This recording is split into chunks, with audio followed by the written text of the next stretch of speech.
दोस्तों, किसी भी देश की आंतरिक सुरक्षा वहाँ के सरकार की सबसे महत्वपूर्ण जिम्मेदारियों में से एक होती है, जिसके लिए लगभग सभी देशों के पास अपनी अपनी खुफिया एजेंसियां होती हैं। इन खुफिया एजेंसियों का काम गोपनीय ढंग से उन सारे ऑपरेशंस को अंजाम देना होता है जिनसे किसी भी देश की आंतरिक सुरक्षा को खतरा हो। दोस्तों, भारत के पास भी एक ऐसी ही खुफिया एजेंसी है जिसका नाम है रिसर्च एंड एनालिसिस विंग, जिसे आमतौर पर रॉ के नाम से जाना जाता है। बड़े से बड़े गोपनीय ऑपरेशन को कैसे अंजाम दिया जाए, इसे रॉ से बेहतर कोई नहीं जानता, और ये एजेंसी देश के लिए कुछ भी कर गुजरने के लिए तैयार रहती है। भारत की ये खुफिया एजेंसी दुश्मन देश को बिना किसी कार्रवाई की भनक लगे किसी भी कारनामे को अंजाम दे सकती है। दोस्तों, आज के इस वीडियो में हम आपको रॉ एजेंसी के एक ऐसे खतरनाक जासूस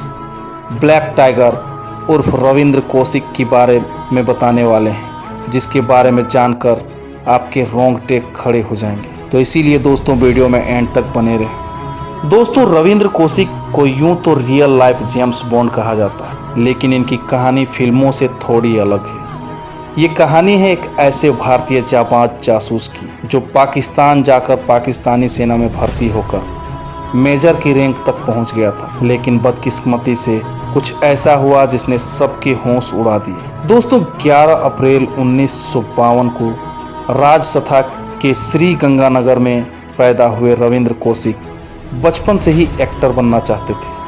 अपने इस एक्टर बनने के ख्वाब को पूरा करने के लिए बड़े होकर इन्होंने थिएटर ज्वाइन कर लिया। एक बार जो ये लखनऊ में थिएटर कर रहे थे, तब रॉ के अधिकारियों की नज़र उन पर पड़ी। फिर अधिकारियों ने इनके सामने जासूस बनकर पाकिस्तान जाने का प्रस्ताव रखा, जिसे इन्होंने स्वीकार कर लिया। फिर क्या था, रॉ ने इनकी ट्रेनिंग शुरू की। पाकिस्तान जाने से पहले दिल्ली में करीब 2 साल तक इनकी ट्रेनिंग चली, और पाकिस्तान में किसी भी परेशानी से बचने के लिए इनका खतना किया गया। इन्हें पाकिस्तान की भाषा, उर्दू और इस्लाम के बारे में बहुत सी जानकारियाँ दी गई। दोस्तों, ट्रेनिंग समाप्त होने के बाद मात्र 23 साल की उम्र में इन्हें पाकिस्तान भेज दिया गया, और वहां पर इनका नाम रविंद्र कौशिक से बदलकर नवी अहमद साकिर रख दिया गया। अब जैसा कि रविंद्र कौशिक के गांव में पंजाबी बोली जाती है और पाकिस्तान के अधिकतर गांवों में भी पंजाबी ही बोली जाती है, इसलिए रविंद्र को पाकिस्तान में सेट होने में ज़्यादा वक्त नहीं लगा। कुछ ही समय बाद रविंद्र ने पाकिस्तान की नागरिकता ले ली और एक यूनिवर्सिटी में एडमिशन लेकर लॉ से ग्रेजुएशन किया। समय बीतता गया और पढ़ाई खत्म होने के बाद रविंद्र कौशिक पाकिस्तानी सेना में भर्ती होकर मेजर की रैंक तक पहुंच गए, और इसी बीच उन्होंने वहां पर एक आर्मी ऑफिसर की लड़की अमानत से शादी की और एक बेटी के पिता भी बन गए। दोस्तों, रविंद्र कौशिक ने साल 1979 से लेकर 1983 तक पाकिस्तानी सेना और सरकार से जुड़ी कई अहम जानकारियां भारत पहुंचाई, जिसकी मदद से न केवल भारत सरकार ने कई आतंकवादी गतिविधियों को रोका, बल्कि पाकिस्तान के कई खतरनाक मंसूबों को नाकामयाब भी किया। बाद में रॉ ने रविंद्र कौशिक के काम से प्रभावित होकर इन्हें ब्लैक टाइगर के खिताब से नवाजा।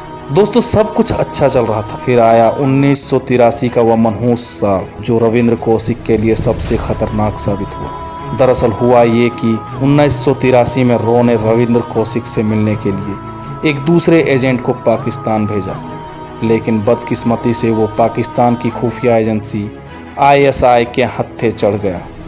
कई दिनों तक खौफनाक यातनाएं देने के बाद इस एजेंट ने रविंद्र कौशिक के बारे में सब कुछ बता दिया।